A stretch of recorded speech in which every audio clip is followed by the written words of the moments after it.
Hello friends, welcome to Vamja education.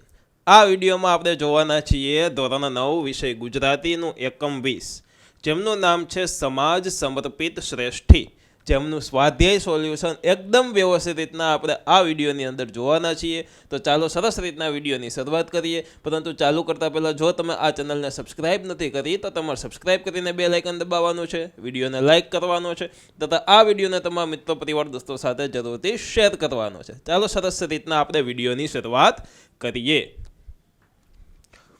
Question 1. પ્રશ્નની નીચે આપેલા વિકલ્પોમાંથી સાચો વિકલ્પ પસંદ કરીને ખરાની નિશાની કરો.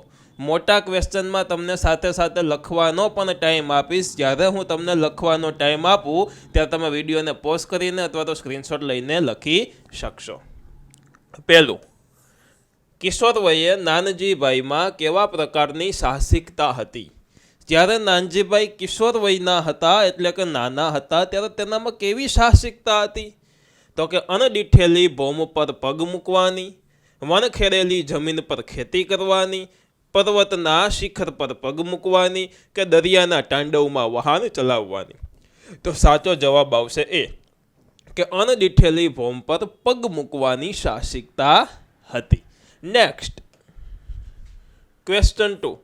લેખકે યુગાન્ડામાં 2 તાજ બાદશાહ તરીકે કોને ગણાવ્યા છે? યુગાન્ડામાં 2 તાજ બાદશાહ તરીકે કોને ગણાવે છે? તો કે યુગાન્ડાના પ્રમુખ મિલ્ટન ઓબોટોને, ત્યારબાદ ગુજરાતના શ્રેષ્ઠી નાનજી મહેતાને, યુગાન્ડાના ઉદ્યોગ સાહસિક નાનજીભાઈ પ્રભુદાસને કે માનવતાવાદ ભેખધારી મહાત્મા ગાંધીજીને? તો સાચો જવાબ આવશે બી કે ગુજરાતના શ્રેષ્ઠી નાનજી મહેતાને. તો બી થઈ ગયો સાચો જવાબ. Question number 3. નાનજીભાઈના મતે કેવી સમાજ રચના ભારતને મહાન બનાવશે? નાનજીભાઈના મતે કેવી સમાજની રચના ભારતને મહાન બનાવશે, ભારત દેશને મહાન બનાવશે? તો કે ધર્મ જ્ઞાતિના આડંબરથી મુક્ત સમાજ રચના, ભેદભાવયુક્ત શિક્ષણ પ્રથાવાળી સમાજ રચના, નિરક્ષરતા અને અસ્પૃશ્યતા નિવારણ માટેની સમાજ રચના કે પુત્ર પુત્રીની સમાનતા અને જાતિ વર્ણનના ભેદભાવ વગરની સમાજ રચના? તો આપણે જોવાનું છે કે નાનજીભાઈના મતે આમાંથી કયું છે? તો કે ડી, પુત્ર પુત્રીના સમાન અને જાતિ વર્ણના ભેદભાવ વગરની સમાજ રચના. તો સાચો જવાબ થઈ જશે ડી.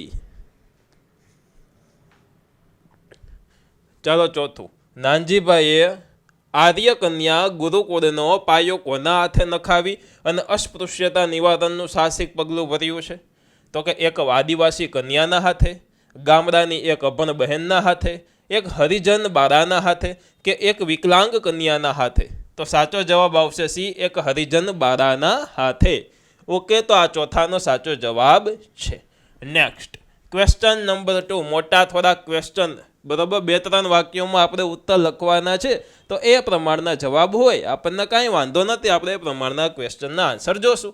પહેલું, 13 વર્ષની કિશોર વયે નાનજીને દરિયામાં જતી વખતે કેવો અનુભવ થયો? જ્યારે નાનજીભાઈ છે એ 13 વર્ષના હતા અને દરિયામાં જતા હતા ત્યારે તેમનો અનુભવ કેવો હતો, કેવો અનુભવ થયો? તો કે 13 વર્ષની કુમરી વયે નાનજીભાઈએ યુગાન્ડા જવાનું નક્કી કર્યું અને મહિનાઓની સફર, વહાણની મુસાફરી, એમાં વચ્ચે તોફાન આવ્યું અને કુવાથંભ અને સઢ તૂટી ગયા, મૃત્યુ સામે દેખાતું હતું, ભૂખ તરસ અને અનિશ્ચિત ભાવિ છતાં તેમણે હિંમત જાળવી અને તાંડવ વચ્ચે સ્થિરતા રાખી, બીમાર સાથીઓની સેવા કરી અને ઈશ્વર ઉપર અડગ શ્રદ્ધા રાખી સફર પાર કરી. અને એક કિશોર માટે એવો અનુભવ હતો કે જીવનમાં પછી ગમે તેવી કપરી પરિસ્થિતિમાં તેઓ અડગ રહ્યા. આ કિશોર વયે એટલે કે નાની ઉંમર હતી ત્યારે તેમનો અનુભવ હતો અને એ અનુભવ પાસેથી તે શીખ્યા અને જિંદગીમાં જેટલી પણ કપરી પરિસ્થિતિ આવી તેની સામે તેમને લડવાની, તેમનો સામનો કરવાની એને આ અનુભવમાંથી શક્તિ મળી.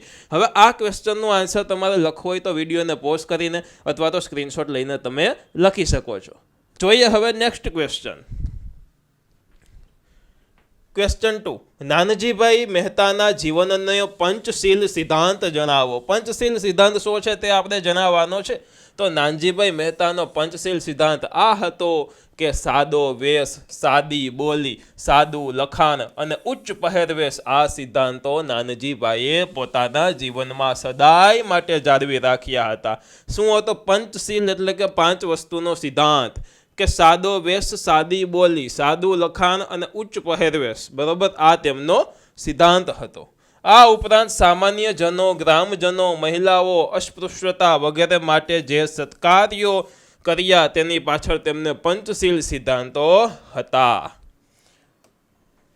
આ ક્વેશ્ચનનું સોલ્યુશન તમારે લખવું હોય તો વિડીયોને પોઝ કરીને અથવા તો સ્ક્રીનશોટ લઈને તમારી નોટબુકમાં તમે લખી શકો છો. નેક્સ્ટ, ક્વેશ્ચન 3, નીચેના પ્રશ્નોના 7-8 લીટીમાં ઉત્તર લખો. નાનજીભાઈ કાલિદાસ મહેતાનો યુગાન્ડા બેતાજ બાદશાહ તરીકે શા માટે ઓળખાવ્યા છે? યુગાન્ડાના બેતાજ બાદશાહ તરીકે તેઓ શું કામ ઓળખાય છે? તો કે નાનજીભાઈ કાલિદાસ પાસે ખેતીનું બિલકુલ જ્ઞાન ન હતું. તેમ છતાં તેમણે યુગાન્ડામાં વણખેડેલી ધરતી પર અજાણ્યા પ્રદેશમાં કપાસ, ચા, કોફીની ખેતી શરૂ કરી અને પોતાની કાર્યકુશળતા દ્વારા જેમણે સફળતા પ્રાપ્ત કરી. પોતે મહેનત કરી, કાર્યકુશળતા દ્વારા તેમને સફળતા પ્રાપ્ત કરી. તેમણે એક ઉદ્યોગ તરીકે કપાસનો વિકાસ કર્યો કે યુગાન્ડા રૂ માટે જગવિખ્યાત બન્યો અને જેમણે શેરડીનું વાવેતર કર્યું અને આ રીતે તેમણે યુગાન્ડાની આર્થિક પ્રગતિનો પાયો નાખ્યો. એટલા માટે તે બેતાજ બાદશાહ તરીકે ઓળખાયા. આ પેજના ક્વેશ્ચનનું આન્સર તમારે લખવું હોય, સોલ્યુશન લખવું હોય તો અત્યારે તમે લખી શકો છો. જોઈએ નેક્સ્ટ. ઈસવીસન 1924માં સુગર ફેક્ટરી શરૂ કરી અને જાપાનની ટેકનોલોજી અપનાવી અને તેમણે નવા યુગની શરૂઆત કરી. જો સુગર ફેક્ટરી એટલે કે ખાંડની ફેક્ટરી શરૂ કરી, શેરડીનું વાવેતર ચાલુ કર્યું હતું એટલે એમાંથી ખાંડ બની શકે અને જાપાનની ટેકનોલોજી લઈ આવ્યા એટલે જેથી કરીને ઓછી મહેનતે વધારે ઉત્પાદન લાવી શકાય. આમ સૌરાષ્ટ્રના એક 4 ચોપડી ભણેલા વ્યક્તિએ યુગાન્ડામાં ઉદ્યોગ ક્ષેત્રે સારો વિકાસ કર્યો અને આથી નાનજીભાઈ કાલિદાસે યુગાન્ડાના બેતાજ બાદશાહ તરીકે ઓળખાવવામાં આવે છે. આ પેજનું સોલ્યુશન પણ તમારે લખવું હોય તો તમે તમારી નોટબુકમાં લખી શકો છો. ક્વેશ્ચન 2, નાનજીભાઈ મહેતા અજાણ્યા પ્રદેશમાં ઉદ્યોગ સાહસિક તરીકે શા કારણે સફળ થયા? એક અજાણ્યો પ્રદેશ અને ત્યાં ઉદ્યોગ સાહસિક તરીકે તે કેવી રીતે સફળ થયા? તો નાનજીભાઈ કાલિદાસ અજાણ્યા પ્રદેશમાં ઉદ્યોગ અને કૃષિ ક્ષેત્રે સફળ થયા.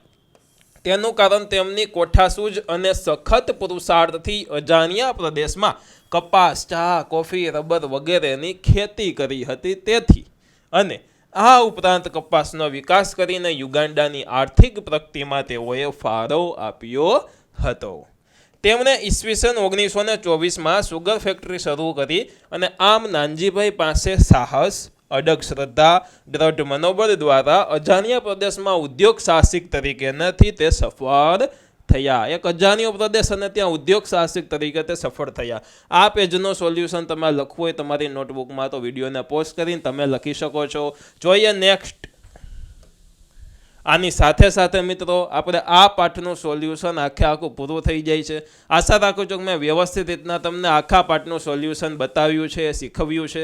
ઓકે, જો તમારે તમારા ધોરણનો બેસ્ટ કોર્સ ખરીદવો છે તો તે અવેલેબલ છે વામજા એજ્યુકેશન એપ્લિકેશનમાં. અત્યારે જ પ્લે સ્ટોરમાંથી વામજા એજ્યુકેશન એપ્લિકેશન ડાઉનલોડ કરો અને તમારા ધોરણના સરસ મજાના કોર્સ ખરીદો. બરાબર, જેમની લિંક ડિસ્ક્રિપ્શનમાં આપેલી છે.